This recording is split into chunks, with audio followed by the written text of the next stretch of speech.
Most veterans think they've done everything right. They served, they sacrificed, they followed the process. But what if I told you the system they trusted is quietly disqualifying them? Not because of anything they did, but because of what they didn't know. Every year, thousands of veterans miss out on money they've already earned. And not because they were denied, but because they unknowingly disqualified themselves. No one told them what not to do. No one warned them about the small mistakes, the quiet habits, the mindset that seems noble but ends up costing them thousands. And here's the hard part. By the time they realize it, it's often too late. Today, I'm going to show you 5 subtle but serious ways veterans accidentally block themselves from monthly VA pay, even when they're eligible. These aren't rumors. They're real, and they're happening quietly every day. If you're a veteran or you love one, this might be one of the most important things you hear all year. Let's start with the one mistake that feels the most innocent, but causes the most damage. It usually starts with a mindset we were trained to have. Stay quiet, don't complain, handle it yourself. In the military, that made you dependable, respected. But after service, that same mindset can cost you everything. A lot of veterans downplay their symptoms. They ignore the pain, push through fatigue, and tell themselves it's not that bad. They wait too long to get help. Or worse, they don't mention anything at all when filing their claim, because they don't want to seem weak, dramatic, or dishonest.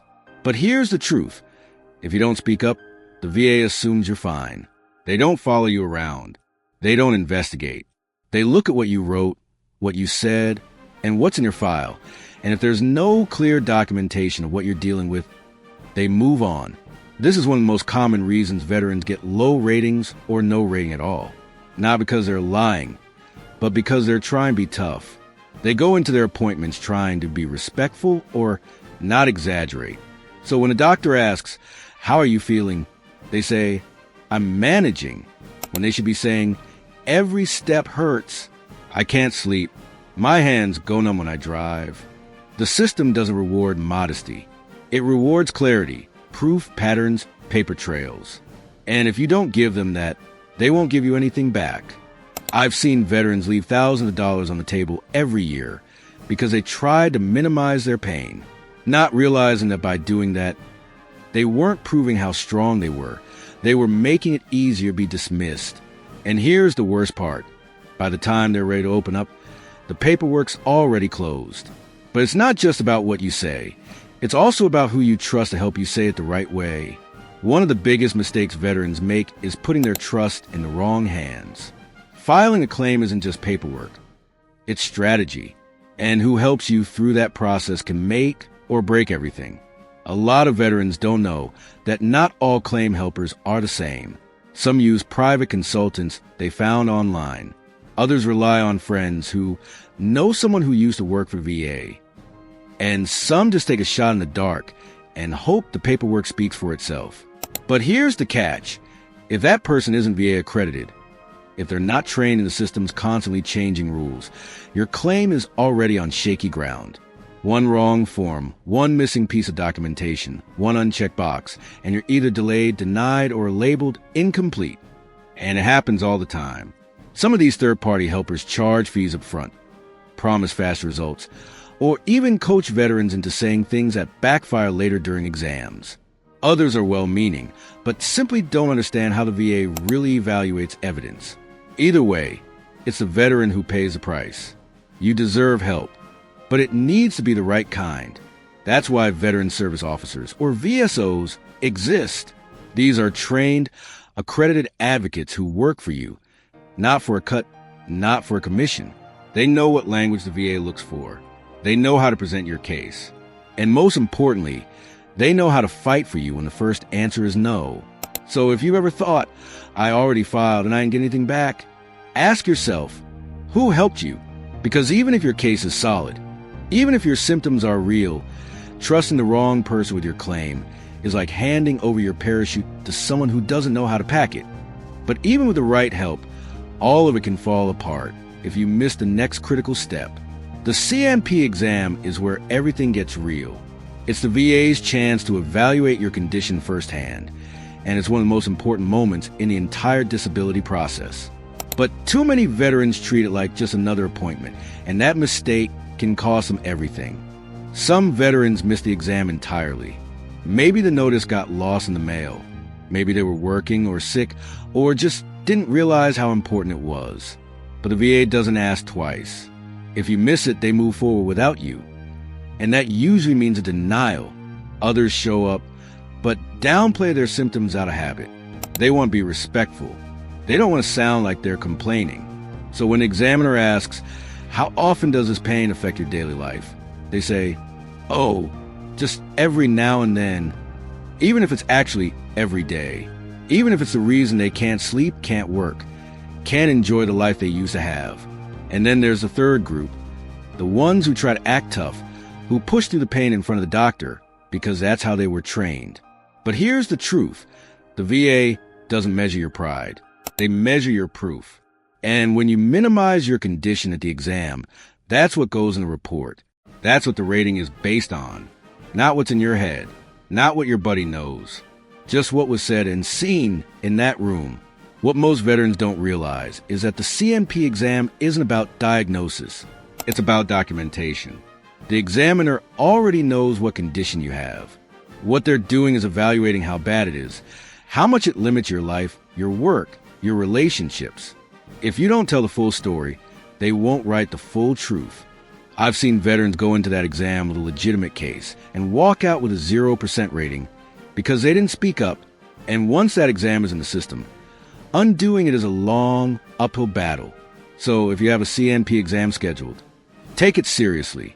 Prepare, be honest, be specific, and don't let pride get in the way of what you've earned.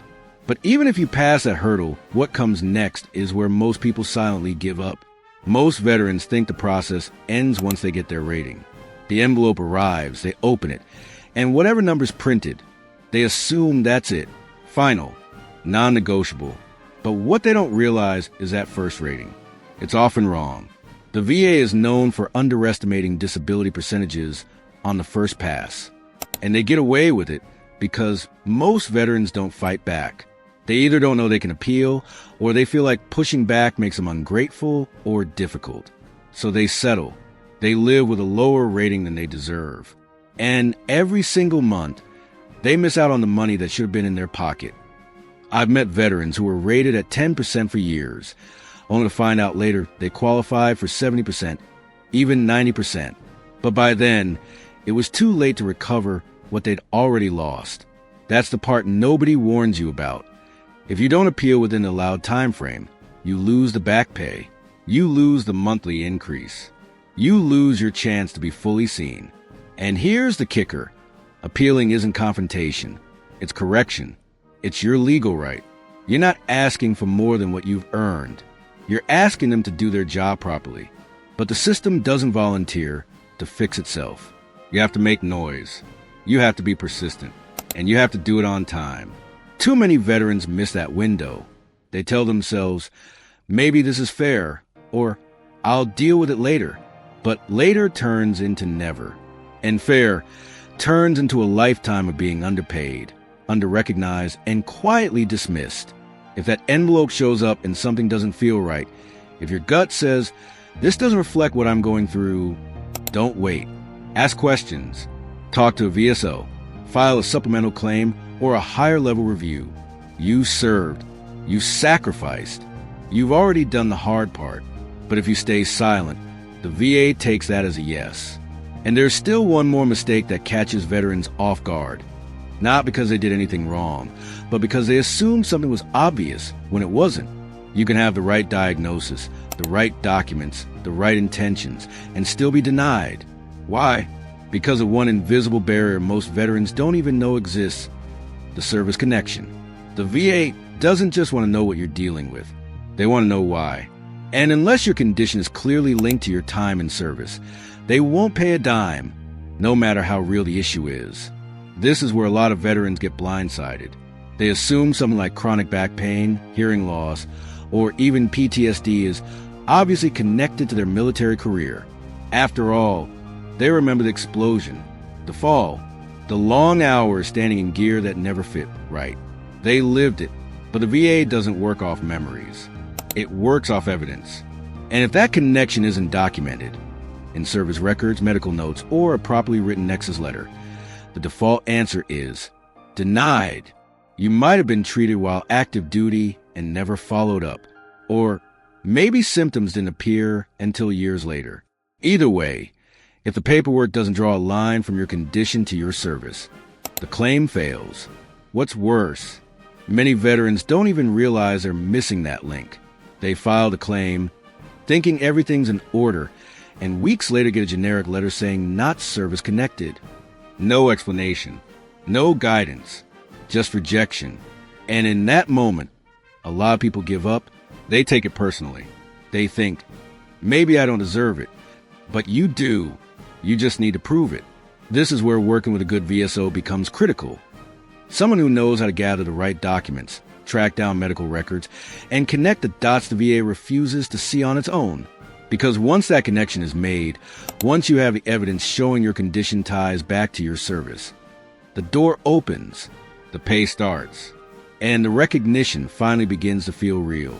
But if you skip that one step, you could be right and still get nothing. And now that you've seen all 5, it's time to take a step back and ask the one question that matters most. How many of these are happening to you without you even realizing it?